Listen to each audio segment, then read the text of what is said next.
you helped pull off probably one of the most groundbreaking media deals in the history of sports when you teamed up with CBS and got the NCAA March Madness tournament. The thing was so popular.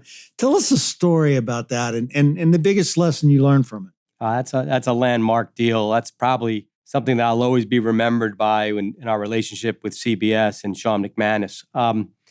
That deal, first of all, the other thing I truly believe and I think is really, really important is culture beats strategy all the time. If you have great culture, I think it will beat strategy day in and day out. If you have them both, obviously culture and strategy, it's a home run.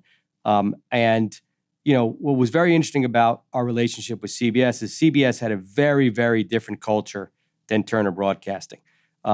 They were far more, what I would say, more traditional and a traditional media company versus what I would say more an aggressive, modern media company. But we also knew that, Sean and myself knew that 1 and 1 is going to make 4 on this particular. And if we could find a way, CBS at the time was losing money on the tournament. They had a couple of years left, and the tournament went out in the marketplace to see if there was going to be any other partners. I got called from a gentleman named Greg Shaheen asking about would I be interested in having some type of package and what would I be thinking about. And, as I went through the RFP and I realized very quickly that if I'm going to do this, I'm going to need a partner and probably a broadcast partner because I didn't think the NCAA was going to put all of their games in one foul swoop on a cable network. I just think that, I think I needed at that time, and it was back in 2010, that it would be great to partner with CBS. But I said to Sean out of the gate, I said, I'm more than happy to partner with you. And I was also talking to Fox at the time. And I said to Sean, but I don't want to have a cable package. This has to be a 50-50 partnership, meaning I'm going to have the finals and semifinals every other year, and we're both going to go after this together. And, he head and hawed maybe a little bit, but at the end, he realized that he didn't want to lose the NCAA package either. And so he realized he needed a partner because the idea we came up with, which was unheard of at the time, was to put all the games on live at the same time.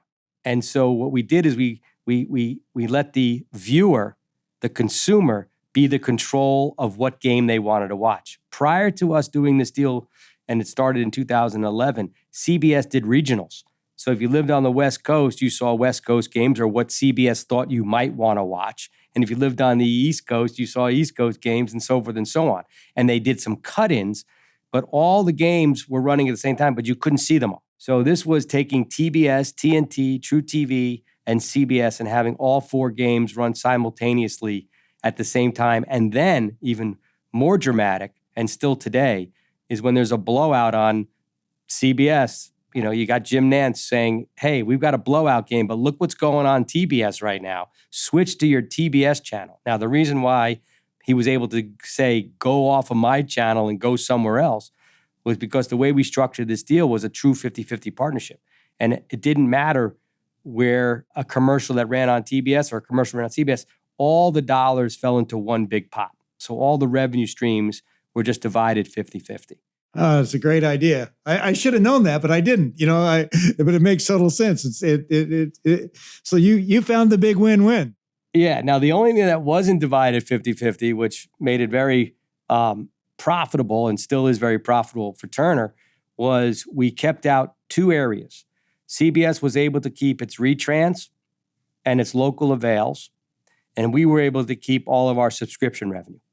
So subscription and retrans were out of the deal, but every other revenue stream, whether it be digital or whether it be concert series or whether it be anything else, was all divided 50-50. And it's still today. And that was a landmark deal in the sense that I don't think it ends till 2032. Wow, that's amazing. And, for the people who aren't in the industry, what's a retrans? Retrans is where CBS, with all their local stations, get paid a subscription, a retrans, meaning retransing the actual signal, and are paid by the cable operators for the signal.